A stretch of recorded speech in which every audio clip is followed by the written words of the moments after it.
Well, hello Paula and team. This is Sandra Boyette from Hamilton, Alabama again, and I'm delighted to be here today.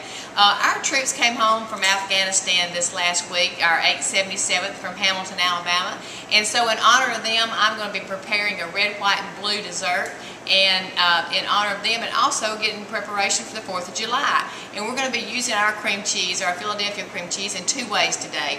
And the first thing we're going to do is start with like a tea biscuit, and that'll go on top of our dessert when we get finished. And so we'll go ahead and start with our tea biscuit, and I'll get that in the oven, and then we'll start the cold part of our dessert. What I've got here is 3 cups of all-purpose flour. I've got 4 teaspoons of baking powder and 1 teaspoon of salt, and I'm just going to sift that together into my bowl. And when I get this sifted in and it's all incorporated, I'm going to put in 4 ounces of cream cheese that's very soft, and I'm going to put 2 ounces of unsalted softened butter in, and I'm going to cut that in with a fork until it kind of gets grainy. And then I'm going to stir in a cup of cream and a half a cup of whole milk, and I've already got that mixed together. And we're going to put the zest of 1 orange in. And then when I get that all incorporated, we're going to turn it out onto a floured board, knead it for a moment, and we're going to cut it out in little star shapes. So I think I've got that already ready.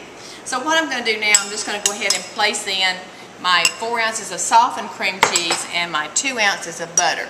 And now this is just like a kind of a little work of love right here, just starting to mix it in. You could use a food processor if you wanted to, but sometimes I get a little heavy-handed with mine, and I go a little bit too far with incorporating my things, and I get it too incorporated. I don't have any granules left. And so I'm going to do it with a fork, and I'm just going to make sure that I just get it spread throughout the flour mixture.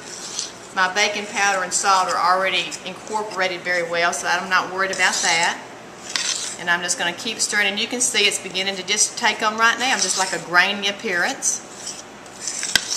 We were so proud to see our troops coming home. All the town put out ribbons, and we put red, white, and blue ribbons out, and we put yellow ribbons out, and everybody went out on the street and welcomed our troops as they came home. And I know that they're terribly glad to be home, and I hope that we can share this dessert with some of them at a local town meeting.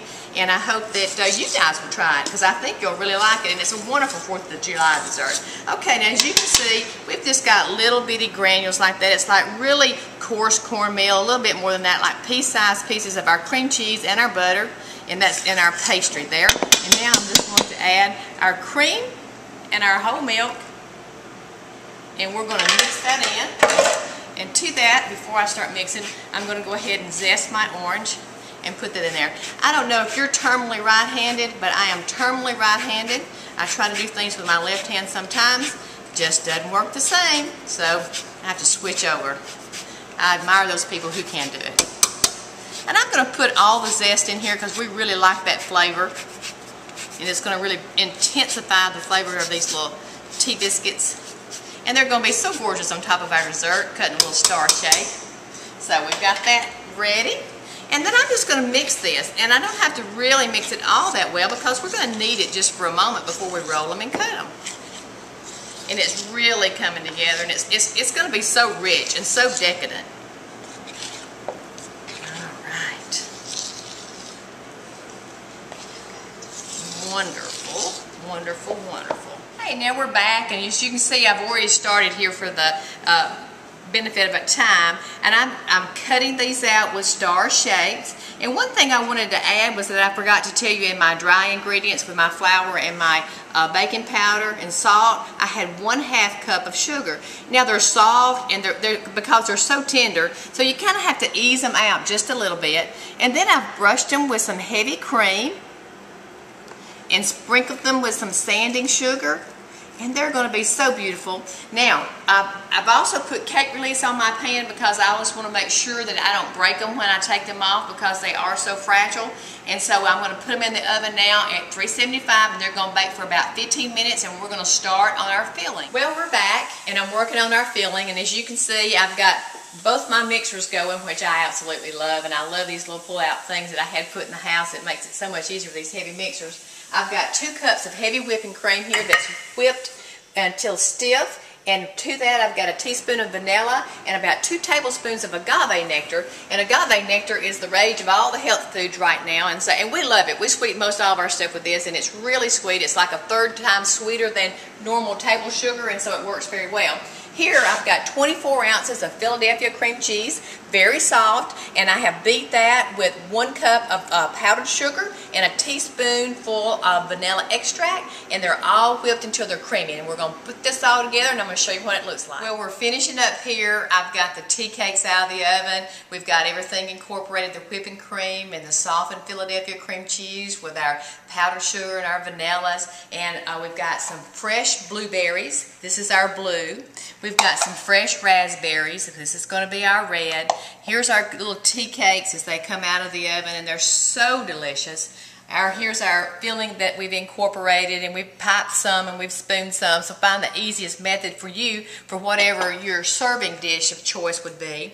I'm going to be using wine and champagne flutes because I really like individual servings. It just makes it so much easier for me and the guest, and so that's what I'm doing. So what we have here is our wine goblet, and we have layered our Philadelphia cream cheese filling with raspberries, some more filling with blueberries, and topped it with one of our beautiful little tea cake stars there.